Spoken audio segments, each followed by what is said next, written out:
यह मेरे परदादा की कहानी है जो 1930 के दशक के आसपास आयरलैंड में घटित हुई थी। देर रात मेरे परदादा आयरलैंड में अपने पसंदीदा बार में थे। उस रात वह सामान्य से अधिक देर तक रुका। वह लगभग 1 बजे तक घर भी नहीं गया, जब अंततः वह इतना शांत हो गया कि घर चल सका। उसे याद आया कि वहां सामान्य रास्ते पर निर्माण कार्य हो रहा था, इसलिए घर जाने का एकमात्र रास्ता कब्रिस्तान से होकर जाना था।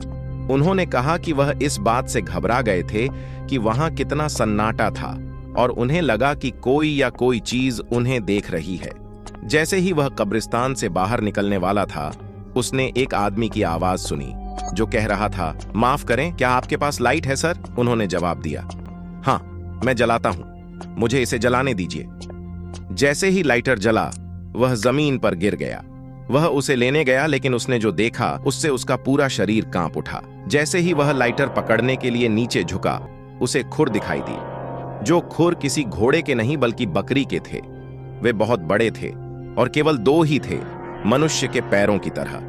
जैसे ही उसने ऊपर देखा, वह भयभीत हो गया और इसका वर्णन करने के लिए जिन शब्दों का उपयोग किया जा सकता था वे थे वह चीज।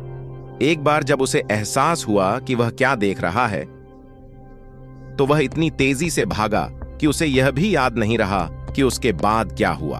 उस रात के बाद मेरे परदादा आधी रात के बाद कभी उस बार से बाहर नहीं निकले।